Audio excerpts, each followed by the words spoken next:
ranking every Black Ops 3 side Easter egg. And kicking off our list today at the number 35 spot, we have got Noir Mode from Shadows of Evil, the most arrogant Easter egg of all time. The whole idea for this is centered around kneeling to the developers, and for your effort, your game goes completely black and white. It's such a dumb Easter egg that deserves absolutely no respect. It belongs at the bottom, and not too far ahead of it, we have got the red pods Easter egg from Zetsubo no Shima. Probably a bit of an unknown one, activated by standing in the orange gas for a long period of time, where your screen starts to flash white and the pods in the bunker turn red, followed by some weird audio sounds as well. It sounds like a cool wee hallucination Easter egg, but the problem is it just happens continuously over and over again, to the point where it just gets super annoying. Not a fan of this one, sadly, and the same can be said for the next one, the Shadows of Evil shield upgrade. To get this, you have got to take out 10 zombies with one shield blast 12 times in a row without fail.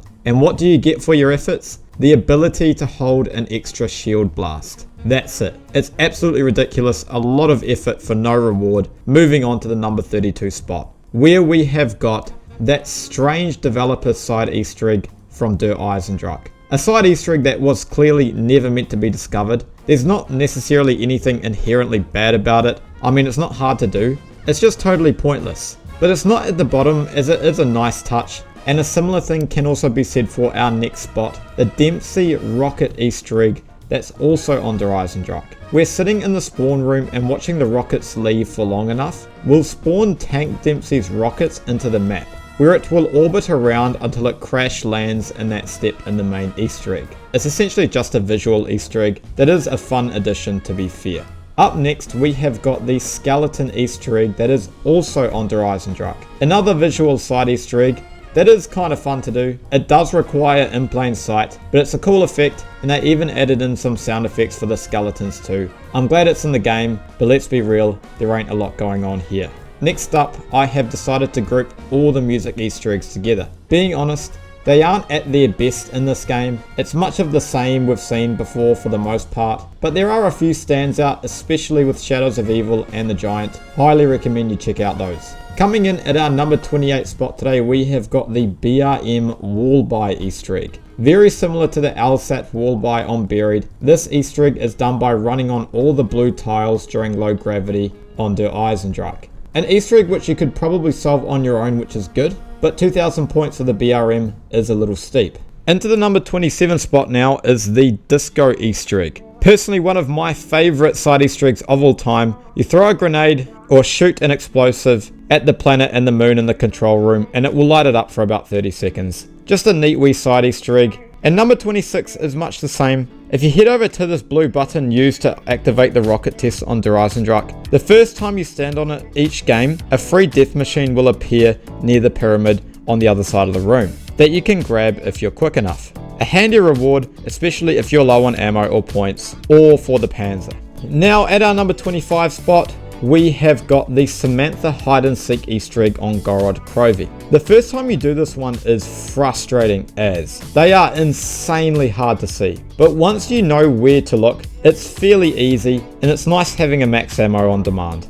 Next up is just a really nice wee Easter egg, the radio/trading table on Revelations. Being honest, it's not the most comprehensive Easter egg in the world, but as a reward, you do get to trade your weapons, and a radio and Nocturne totem that will play all the previous musical Easter eggs from the maps before. Just a nice touch, I'm a big fan, moving on. And number 23 is on the same map, the Chalk Easter egg. By moving all the chalk writings into the right location, you get the Tommy gun wall buy. Again, it's an appropriate Easter egg for the map that you could in theory solve without any tutorials, which is always a bonus. And in at our number 22 spot today, we have got the Samantha's Lullaby Easter egg from Zetsubo no Shima. I know it is technically a musical Easter egg, but I thought it deserved its own ranking. It's done by assigning a certain amount of water to each of these bulbs down here, which will play a unique version of Samantha's Lullaby. Super cool, and demonstrates the talent of Treyarch's sound team. In at number 21 now, we have got the upgraded trip mines from Shadows of Evil. A very gimmicky Easter egg that isn't going to do a lot for you, but I think it's an example of great use of what would otherwise just be random props on the map. and best of all, it's a lot of fun to do. And next, we have got the upgraded Dragon Strikes from Gorod Krovi. It's an okay side Easter egg that's got its good parts, and the reward is decent, but I wish they were just a bit more creative with it. The lockdown step on GK is a bit overused. And coming into the number 19 spot now, we have got the Panzer helmet from Der Eisendrache. One of the better side Easter eggs from Der Eisendrache, but it's by no means great.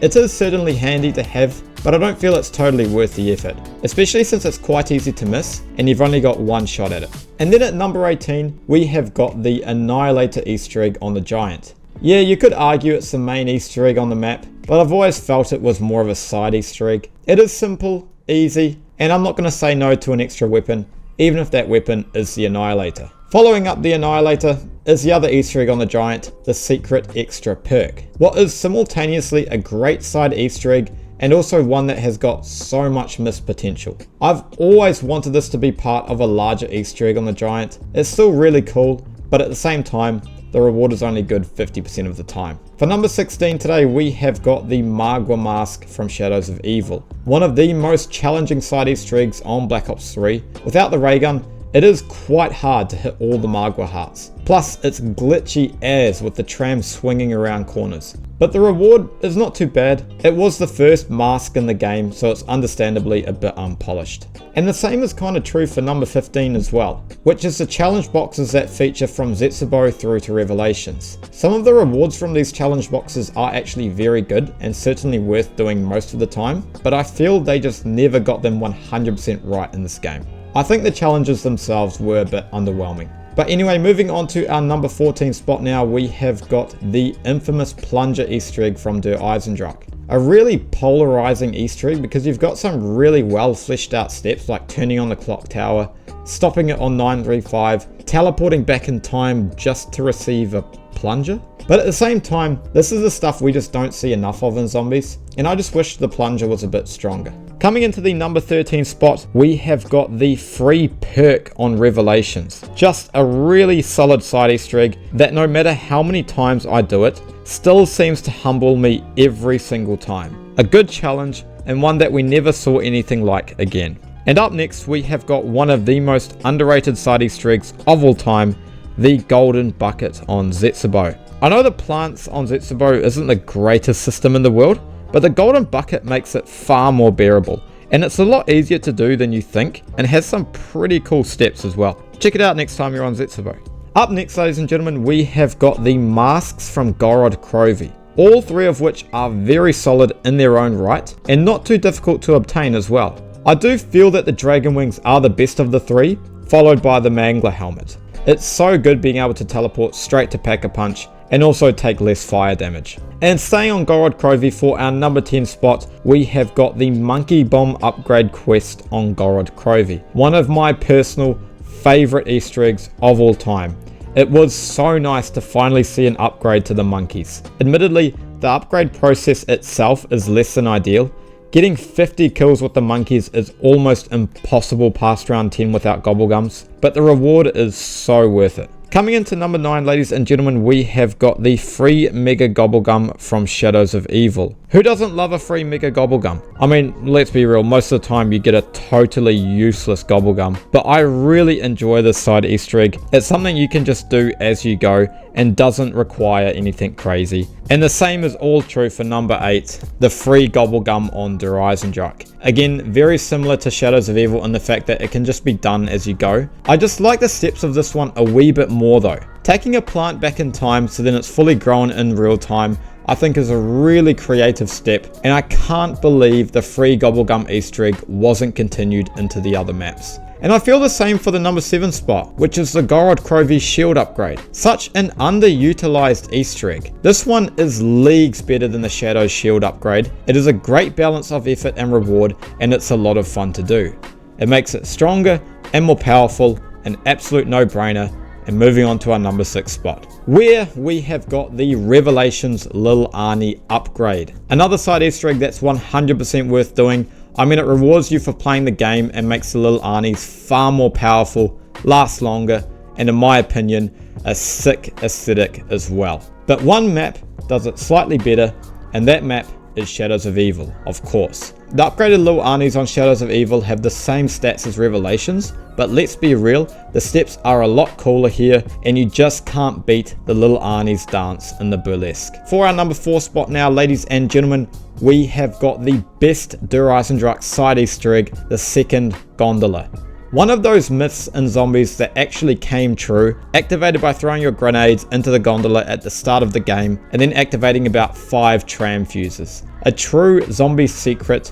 Love this sort of stuff, and the rewards are very good too. Breaking into the top 3, we have got the Friendly Thrasher from Zetsubo. Another one of those cool as secrets within the game. It's a great reward for the absolute slog of a setup that is on this map, and is a perfect example of how to do friendly enemies right. And he is genuinely helpful as well. Love this side Easter egg, easy number 3 pick. And for our number 2 spot now, ladies and gentlemen, we have got the masks from Revelations. I think easily one of the most underrated and underutilized features within zombies. There is so much variety here within all these masks, and all of them are extremely well balanced in terms of effort versus reward. Obviously the God mask is the best, but there are many other solid options if you don't feel like going the distance that will all be able to help you in some way. Now, for the number 1 spot, you might have figured it out already. It is without a doubt Spiderbait on Zetsubo no Shima. I remember the first time I saw this side Easter egg, I thought it was a fake video, but no, it turned out that this is actually a thing within the game. Firstly, I think the steps to this Easter egg are really good. You use almost everything available to you within the map, and the characters hint at the steps as well along the way. And I mean, how can you beat getting to play as a spider? It's so cool and unique, and there's nothing else like it. It is an absolute no-brainer pick for our number 1 spot. Thank you for tuning in, ladies and gentlemen, and let me know what you think of this list. Be sure to comment your opinions down below, and I'll see you all next time.